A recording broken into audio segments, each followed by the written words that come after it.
আসসালামু আলাইকুম। আমি ঐশী। আমার চ্যানেল ঐশী ডেইলি স্টোরিতে সবাইকে অনেক স্বাগতম। আজকে একটা অলস ভিডিও নিয়ে আপনাদের মাঝে হাজির হলাম। আপনাদেরও কি এরকম হয় মাঝে মধ্যে কিছুই করতে ইচ্ছা করে না? আজ আমার দিনটা অনেকটা সেরকমই। সকাল থেকে উঠে কিছুই করতে ইচ্ছে করছিল না। তারপরও তো মায়েদের তো আর বসে থাকলে হবে না, তাই ঝটপট বাচ্চাদের জন্য একটু নাস্তা বানিয়ে নিচ্ছিলাম। আজকে কোনো ভারী খাবার না, বাচ্চাদেরকে একটু বার্গার তৈরি করে দেব। ওদের বাবাকে খাবার তৈরি করে দিয়েছি, সে খেয়ে অফিসে চলে যাচ্ছে। ছেলেটা এখনো ওঠেনি, তাই আপাতত মেয়েকে একটু বার্গার তৈরি করে দিচ্ছি। আর আমি একটু শুধু পাউরুটি টোস্ট করে কফির সাথে খেয়ে নেব। আজ হঠাৎ খুলনাতে বেশ ভালোই ঠান্ডা পড়েছে। সকালবেলা বিছান থেকে উঠতেই ইচ্ছা করছিল না। আর একটু শুয়ে থাকলে বেশ ভালোই লাগতো, কিন্তু আমরা মায়েরা তো চাইলেও কত কিছু করতে পারি না।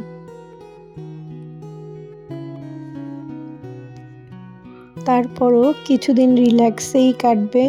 বাচ্চাদের স্কুল ছুটি দিয়ে দিয়েছে, প্রায় 15 দিনের মতন স্কুল ছুটি। এর জন্য কিছুটা রিল্যাক্সে সময় কাটানো যাবে। সময় মতো সব কিছু করার তাড়াহুড়া এই 15 দিন একটু কমই থাকবে। আমি আসলে খুব একটা বাবার বাড়ি ঘুরতে যেতে পারি না। কেন বলছি এই কথা? আমার বাসা থেকে আমার বাবার বাসা মাত্র 10 মিনিটের রাস্তা।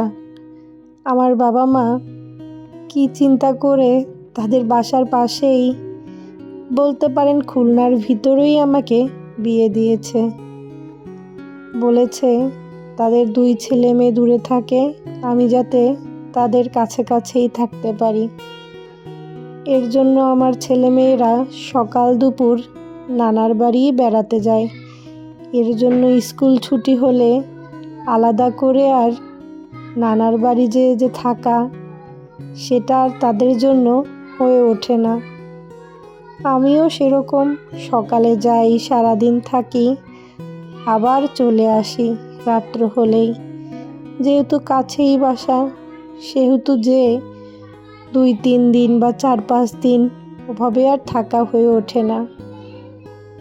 এই শীতে তো অনেকেই যাবে তাদের নানা দাদা বাড়ি বেড়াতে। আর আমার শ্বশুর বেঁচে নেই, আমার শাশুড়ি আমার সাথেই থাকে। আমার শাশুড়ি আমার সাথে থাকাতে আমার কিন্তু অনেক সুবিধা। আমি আমার শাশুড়িকে কখনোই খারাপ বলবো না। মাঝে মধ্যে সবারই মতের অমিল হয়, এটা তো আমাদের মায়েদের সাথে আমাদেরও হয়, কিন্তু আমার শাশুড়ি আমাকে অনেক সাহায্য করে। এই যেমন আজকে আমার কিছুই করতে ভালো লাগছিল না, তাই রান্না বান্না কিন্তু আমি তার উপরে ছেড়ে দিয়েছি। বলেছি, আম্মা আজকে আপনি রান্না করেন। আর আমার শাশুড়ি রান্না বান্না করতে খুবই পছন্দ করে, সে আমার থেকেও অ্যাক্টিভ। তাকে বলতে দেরি নেই, কিন্তু করে ফেলে সব কাজই। এর জন্য রান্না বান্না যেহেতু আমার শাশুড়ি দেখছে, তাই আমি খুঁটিনাটি কাজ করতে নেমে পড়লাম।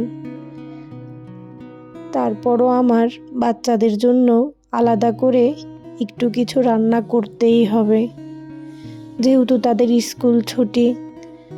তাই তাদের কিছু না কিছু আবদার তো থেকেই যায়।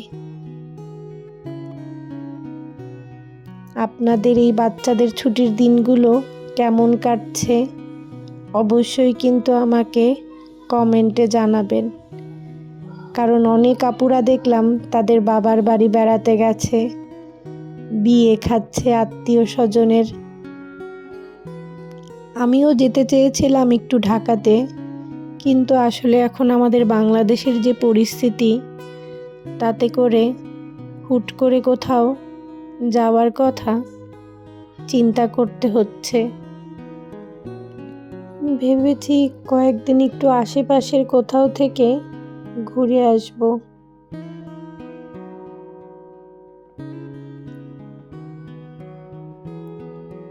আসলে শীতকালের দিনটা এতটাই ছোট, সময় করে কাজ করে তারপরও কেন যেন কাজগুলো শেষই হয় না। আজ সন্ধ্যায় একটু ছোলা রান্না করব আর একটু ফুলকপির পাকোড়া বানাবো। যেহেতু সন্ধ্যার সময় বাচ্চারা বাসায় আছে, তাই একটু আলাদা করে এই কয়দিন সন্ধ্যার সময় একটু নাস্তা তৈরি করতে হবে। চলে এসেছি, বাচ্চাদের জন্য একটু রোস্ট রান্না করব। খুব বেশি কিছু আপনাদের দেখালাম না, কারণ আমার থেকে অনেক আপুরা খুব ভালোই রোস্ট রান্না করতে পারে, তাই ঝটপট প্যাকেট মশলা দিয়ে ওদের জন্য একটু রোস্ট রান্না করে নিচ্ছি। আমাদের রান্নাগুলো আমার শাশুড়ি তো আগেই করে নিয়েছে, তাই অল্প একটু করে রোস্ট রান্না করছি। ওরাও খাবে, 2-1 পিস যদি আমাদের খেতে ইচ্ছা করে আমরাও একটু খাবো। আসলে আমাদের গৃহিণীদের দিনগুলো একইভাবে প্রতিটা দিন কেটে যায়। একই রুটিন, একই রান্না বান্না, সংসারের কাজ। তার মধ্যেও যদি মাঝে মধ্যে একটু অন্যরকম করে দিনগুলো কাটানো যায়, খারাপ হয় না। কিন্তু সব সময় তো আর সবার কিছু করে ওঠা হয় না।